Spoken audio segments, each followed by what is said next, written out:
Assalamualaikum warahmatullahi wabarakatuh. Salam Rahayu, Rahayu, Rahayu. Jumpa lagi dengan saya di channel New ID Seluler Tutorial. Di kesempatan kali ini ada servisan handphone yaitu Poco X3 Pro yang tertulis RAM 8 256GB. Kita coba untuk cek terlebih dahulu karena sebelumnya ini sudah saya coba untuk membongkarnya, yaitu awalnya itu handphonenya cuma hang logo teman-teman. Saya kira itu baterainya habis karena handphone ini dulunya ini pernah saya kerjakan. Mungkin kalian yang sudah pernah menonton di tutorial konten saya yaitu perbaikan handphone ini, yaitu Poco X3 Pro, dengan kendala juga sama teman-teman, yaitu hanya hang logo dan selang beberapa jam itu handphonenya tiba-tiba mati dan dulunya pernah di reset sama beliau juga. Setelah saya kerjakan untuk saya rehot di IC RAM-nya, itu bisa menyala sampai bisa bertahan 1 bulan teman-teman. Dan 1 bulan kemudian, 1 bulan lebih, kurang lebih sekitar 1 bulan lebih 1 minggu, beliau konsultasi lagi, yaitu menanyakan handphone ini tiba-tiba hang logo kembali teman-teman. Saya cek ini untuk pergerakan ampere seharusnya normal. Kita coba untuk tunggu sebentar, apakah handphone bisa menyala sampai menu atau tidak teman-teman. Oke, ada pergerakan untuk ampernya dan juga mAh nya juga nambah sekitar 1 menit, itu bisa nambah dengan normal, tapi handphonenya tetap saja hang logo seperti ini teman-teman. Jadi tidak bisa menyala sampai menu. Oke, jadi langkah awal yang saya kerjakan untuk rehot IC RAM-nya itu bisa menyala dengan normal, bisa juga bertahan sampai 1 bulan lebih. Dan setelah beliau pemakaian itu sudah normal dan selang 1 bulan lebih itu tiba-tiba kembali hang logo lagi atau stok di logo, dan beliau menanyakan kerusakan handphone ini. Saya coba untuk memastikan kembali untuk handphone ini, saya coba untuk cas dulu baterainya atau saya menggunakan alat tembak baterai untuk mengetahui yaitu persentase pada baterai yang akan saya coba untuk nyalakan infonya. Setelah saya coba untuk cabut baterai, saya pasang kembali, saya tunggu beberapa menit untuk menyalakan infonya, sama sekali tidak menyala sampai menu teman-teman. Jadi apabila kita tahap awal untuk kita rehot itu tidak bisa tahan lama, ya terpaksa kita harus proses selanjutnya untuk perbaikan IC RAM-nya, yaitu untuk kita cetak ulang untuk IC-nya teman-teman. Oke, jadi sebelum kita coba untuk rehot atau seperti metode awal yang saya kerjakan, kita langsung saja untuk proses pengerjaan, yaitu mengangkat atau kita lepas IC RAM-nya dengan tujuan untuk kita proses ACP atau cetak IC. Untuk blower yang saya gunakan ini blowernya di angka panas 3,2 sampai 3,5, sedangkan airnya di angka 1 sampai 2 teman-teman. Oke, kita pelan-pelan untuk mencari celah dulu, yaitu untuk kita congkel IC-nya dengan hati-hati ya teman-teman. Oke, jika sudah ada pergerakan, kita angkat pelan-pelan seperti ini. Kita diamkan hingga dingin dulu, baru kita tahap selanjutnya. Oke, kita lepas untuk sisa lem atau kita kerik sisa lem, yaitu di bagian lem pada sekeliling IC-nya. Kita potong, maksud saya bukan potong ya teman-teman, atau kita kerik menggunakan pisau khusus untuk mencongkel IC-nya. Pelan-pelan kita ambil atau kita gosok untuk di bagian samping ya ada lemnya, yaitu lem pada IC. Tujuannya untuk mempermudah proses untuk kita congkel atau pengangkatan IC teman-teman. Oke, selanjutnya kita akan proses untuk kita angkat atau kita congkel IC-nya. Jangan terburu-buru ya teman-teman, kita cari celah dulu dan kita coba untuk congkel pelan-pelan apakah ada pergerakan IC atau tidak. Jadi apabila masih keras jangan dipaksa teman-teman. Ini menggunakan perasaan ya teman-teman atau feeling, itu semua dari kebiasaan masing-masing teknisi. Kita coba untuk pelan-pelan. Oke, kita tetap memblower dengan posisi panas dan anginnya sama ya teman-teman. Kita cari celah seperti ini untuk kita gerakkan atau kita congkel pelan-pelan IC-nya. Jika sudah ada pergerakan seperti ini, kita angkat pelan-pelan IC-nya. Oke, sudah kita angkat kedua IC-nya. Sekarang kita tahap untuk membersihkan, yaitu sisa-sisa T0 yang ada di bagian PCB, teman-teman. Kita bisa menggunakan flux secukupnya saja sambil kita ratakan menggunakan solder. Untuk soldernya sendiri itu saya menggunakan merek Sugon, teman-teman.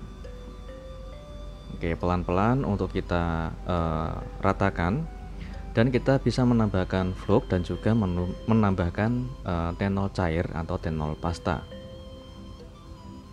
Oke, ini tujuannya untuk mengasih T0 pasta atau timah cair. Tujuannya untuk mempermudah meratakan, yaitu sisa-sisa T0 atau sisa timah yang ada di PCB maupun di bagian IC. Untuk mempermudah untuk kita ratakan kakinya atau pin pada kakinya, kita bisa meratakan menggunakan bantuan dari T0 pasta atau timah cair ya, teman-teman. Selanjutnya, jika ada sisa-sisa lem hitam atau sisa-sisa lem yang ada di bagian PCB, kita bersihkan menggunakan pisau alat congkel seperti awal tadi. Kita ratakan menggunakan good wick untuk meratakan kembali, yaitu di bagian T0 pada mesin. Jadi ini prosesnya sangat panjang ya, teman-teman. Kita harus mengerjakan dengan pelan-pelan, teliti dan hati-hati, juga agar tidak cacat di bagian PCB yang bisa bikin kakinya itu luka.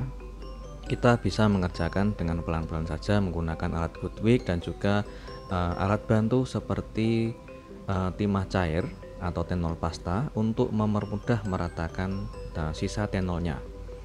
Sekarang kita tahap untuk meratakan, yaitu sisa T0 yang ada di bagian IC, serta kita menghilangkan sisa-sisa lem yang ada di bagian IC, teman-teman.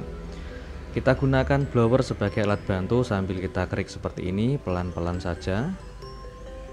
Oke, untuk panasnya kita bisa menggunakan panas dengan sedang, yaitu dengan panas di angka 2 sampai 2,5. Oke, kita buang atau kita kerik di bagian sisa lem yang ada di bagian IC-nya, serta kita bisa meratakan di bagian kaki IC-nya.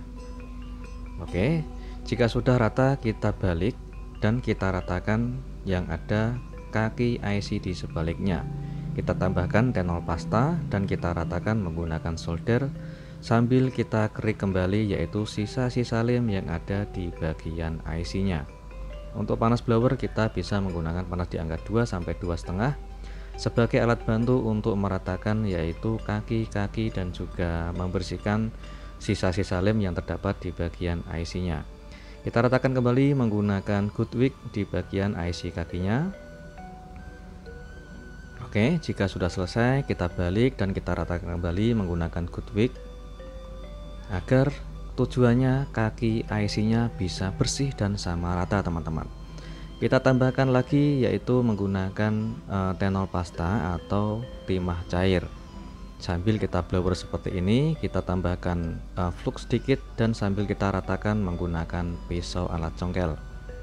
Kita ratakan seperti ini untuk tujuannya agar bisa presisi dan sama rata sebelum kita proses cetak ulang IC, teman-teman.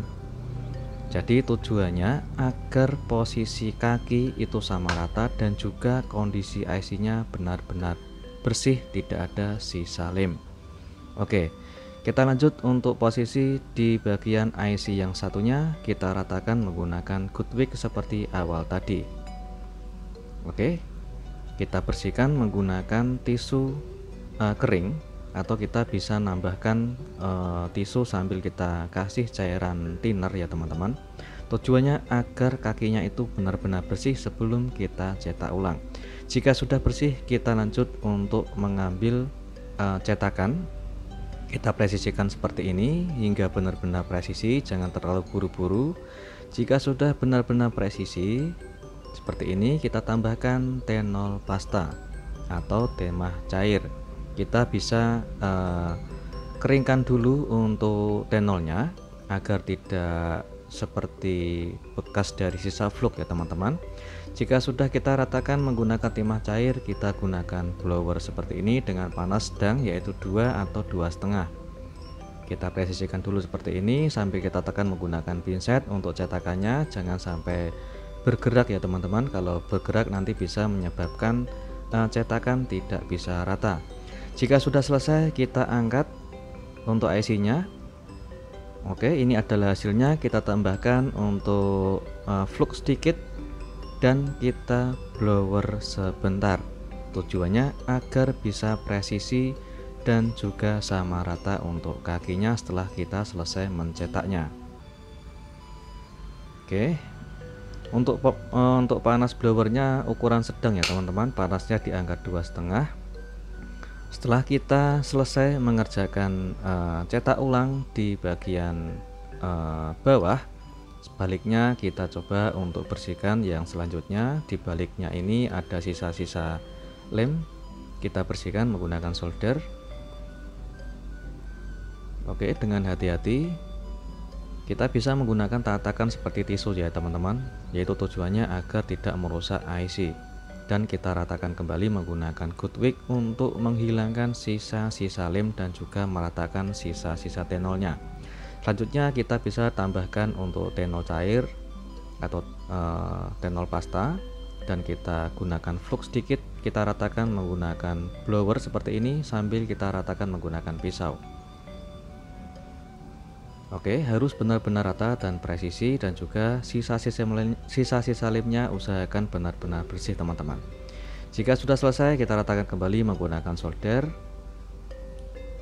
Oke, kita ratakan dan kita presisikan untuk tenolnya, dan kita bersihkan menggunakan tisu. Jika sudah bersih, kita siapkan untuk alat cetak. Usahakan benar-benar bersih untuk di bagian IC-nya teman-teman. Jika tidak bersih, nanti bisa menyebabkan tidak bisa dicetak atau tidak presisi untuk cetakannya. Jika kalian bertanya apabila 2 kali kerja itu bisa menyebabkan capek pada prosesnya teman-teman, usahakan sekali kerja harus bisa terjadi atau bisa hasilnya bisa maksimal. Setelah kita cetak ulang seperti awal tadi yang sudah saya jelaskan, untuk kita kasih tenol pasta atau timah cair, dan setelah kita selesai untuk cetak, kita kasih fluk sedikit dan kita blower sebentar. Tujuannya agar kaki IC-nya bisa matang dan presisi. Seperti ini hasilnya teman-teman. Jika sudah kita selesai cetak ulang, usahakan di bagian mesin itu harus benar-benar bersih, dan juga di bagian IC juga harus benar-benar bersih. Jangan sampai ada sisa debu atau sisa tisu ya teman-teman. Kita kasih fluk sedikit seperti ini dan kita ratakan menggunakan blower untuk di bagian kaki yang ada di bagian mesin. Selanjutnya kita pasang untuk IC-nya, kita presisikan dulu. Oke, jika sudah presisi, kita lanjut untuk menggunakan blower di bagian tengah dulu, tujuannya agar bisa presisi kakinya. Setelah kita presisikan, kita blower seperti ini. Kita blower dengan cara kita kelilingi di bagian IC menggunakan blower dengan panas di angka yang awal seperti kita angkat IC teman-teman, yaitu kurang lebih di angka 3 sampai 3,2. Setelah kita tekan halus untuk mempresisikan kakinya, kita bersihkan di bagian kaki yang di bagian atas. Tujuannya agar bisa terpasang dengan presisi dan juga hasil kakinya bisa rapi dan juga terpasang dengan terkoneksinya kaki antara kaki atas dan juga kaki bawah. Oke, kita presisikan IC-nya dan kita blower seperti awal tadi untuk proses pemasangan IC di pertama kali. Untuk yang tahap kedua ini dengan tetap yang sama untuk suhu panasnya di angka 3 sampai 3,2, dan kita blower seperti goyang seperti ini untuk meratakan panas pada IC. Oke, kita tambahkan bisa menggunakan fluk sedikit untuk memaksimalkan pengerjaan sambil kita tekan halus seperti ini. Oke, bisa presisi untuk koneksi pada IC antara kaki PCB dan juga kaki IC. Setelah selesai, kita dinginkan sebentar untuk mesinnya. Oke, hasilnya seperti ini. Setelah dingin, kita bisa membersihkan dari sisa fluknya ya teman-teman. Setelah bersih, kita coba untuk pengetesan apakah handphone sudah bisa menyala atau tidak setelah kita mengerjakan IC-nya. Oke, kita tahap untuk proses perakitan atau pemasangan fleksibel LCD, fleksibel mainboard, dan juga fleksibel baterai. Kita tes dulu untuk menguji coba, yaitu melihat pergerakan pada ampernya. Oke, kita koneksikan menggunakan USB dokter ya teman-teman. Kita cek ada di angka berapa ampere, 1, lebih ampernya. Kita cek dulu. Setelah beberapa detik kemudian ada logo notifikasi pengisian baterai. Ini positif, handphone sudah bisa kembali normal. Sebelum itu kita coba nyalakan infonya dulu untuk memastikan, yaitu memastikan kondisi infonya ini bisa menyala sampai menu atau tidak teman-teman.